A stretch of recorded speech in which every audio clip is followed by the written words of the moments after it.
Hello नमस्कार दोस्तों, मैं आरबी सिंह आरबी जी टेक चैनल में आपका स्वागत है। आज हम डिस्कस करने वाले हैं VV3 315 गियरबॉक्स, जो कि एक बिबेल हेलिकल गियरबॉक्स है। इसकी एप्लीकेशन होती है पैन सर्कुलेटर, जो शुगर मिल में बॉयलिंग हाउस में लगा रहता है, और इसकी दूसरी एप्लीकेशन होती है कूलिंग टावर, जो कि पावर प्लांट में कूलिंग टावर होता है, उस पर एक गियरबॉक्स लगता है। बेसिकली आज हम डिस्कस करेंगे VV3 315 गियरबॉक्स के बेरिंग और ऑयल सील डिटेल के बारे में। ये गियरबॉक्स बेसिकली लगता है वर्टिकल पोजीशन में।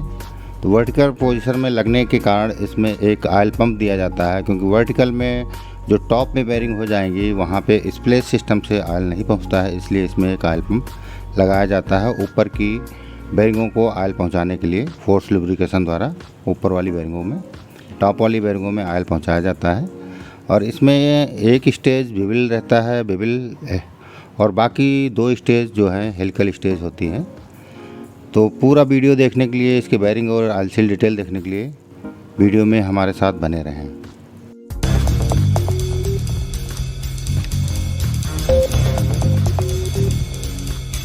तो सबसे पहले एक नज़र डाल लेते हैं इसके मॉडल के ऊपर में। इसका मॉडल है VV3 315। पहला V इंडिकेट करता है ये वर्टिकल पोजीशन में लगेगा गियरबॉक्स जहाँ भी लगेगा, और दूसरा V का मतलब है बिबिल हेलिकल गियर्स इसके अंदर में यूज़ किए गए हैं, और 3 का मतलब है 3 स्टेज का गियरबॉक्स है। इसमें से एक स्टेज हमारी बिबिल है और बाकी 2 स्टेजें जो हैं वो हेलिकल स्टेज हैं। और 315 इसका साइज़ है। 315 एक्चुअली क्या होता है, आउटपुट शाफ्ट और उसका नियरेस्ट शाफ्ट जो होता है उसका सेंटर डिस्टेंस 315 mm है इसका, यही इसका मॉडल होता है। पैन सर्कुलेटर वाले इस गियर बॉक्स का रेशियो रहता है 28.4/1। तो चलते हैं इसके बेरिंग नंबर के बारे में जानकारी लेते हैं। तो इसकी इनपुट शाफ्ट पे जो अपना इनपुट बिबिल पिनियन शाफ्ट रहती है उस पे बेरिंग लगता है 32313 1 नंबर, और जो इस पे वैसे 2 बेरिंग लगते हैं। दूसरा जो बेरिंग होता है थोड़ा सा बड़ा होता है, इनपुट पिनियन पे ही जो दूसरा बेरिंग लगता है 32315 लगता है।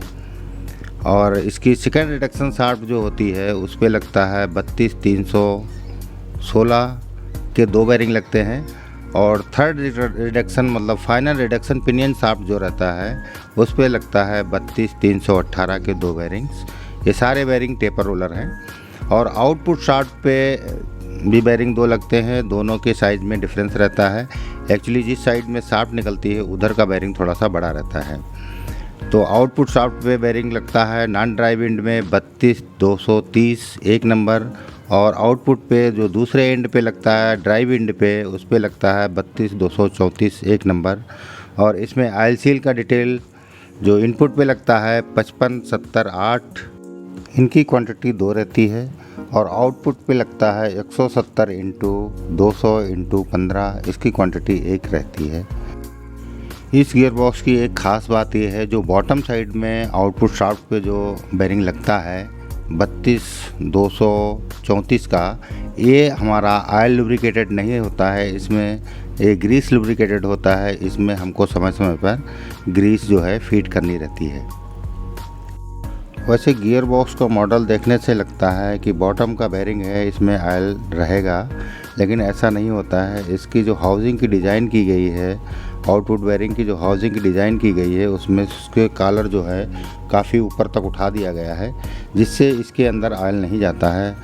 कंपनी ने ऐसा इसलिए किया गया है क्योंकि ये बॉटम का बेरिंग है और ऑयल सील लगता है, यहाँ पे आउटपुट शाफ्ट निकलती है। अगर ऑयल सील लीकेज हो गई तो सारा ऑयल निकल जाएगा और सारी बेरिंग सीज होने का खतरा है। इसलिए इस बेरिंग को लुब्रिकेटेड ग्रीस लुब्रिकेटेड किया गया है, यानी इसमें केवल ग्रीस ही रहती है, ऑयल यहाँ पे नहीं पहुँचता है। हाउसिंग के ऊपर ग्रीस निपल लगे हुए हैं, जिसको समय समय पर ग्रीसिंग करना रहता है। बेरिंग डिटेल के बाद में एक नज़र डाल लेते हैं इसके एक्सियल फ्लोट और बेरिंग क्लियरेंस के ऊपर। तो इसका इनपुट शाफ्ट का जो एक्सियल रहता है 0.05 mm से लेकर के 0.1 mm के बीच में, और सेकेंड रिडक्शन शाफ्ट का रहता है 0.075 से 0.15 mm के बीच में, और फाइनल रिडक्शन पिनियन शाफ्ट का रहता है 0.075 mm से 0.15 mm के बीच में। आउटपुट शाफ्ट का रहता है 0.1 से 0.175 mm तक। और इसका बैकलेस जो होता है, जो अपना बिबिल पेयर है जो इसका, उसका रहता है 0.13 से 0.2 तक। लेकिन इसमें एक ख़ास बात देखना है, इस बैकलेस के साथ में हमको गियर की मैचिंग भी देखनी है। इस बैकलेस को हम कम ज़्यादा कर सकते हैं। तो इसकी रेंज रहती है 0.5 mm तक का। तो हमको देखना है जितना भी बैकलेस सेट कर रहे हैं उसमें हमारा तीत कांटेक्ट कैसा आ रहा है। हमारा तीत कांटेक्ट 75% से एबव होना चाहिए। उसके लिए अगर हमको बैकलेस थोड़ा घटाना या बढ़ाना पड़ता है तो वो चलेगा। मैक्सिमम लिमिट इसकी 0.5 mm है। और सेकंड जो हेलिकल शाफ्ट है, हेलिकल स्टेज है सेकंड वाली, उसका बैकलेस रहता है 0.16 से 0.26 के बीच में।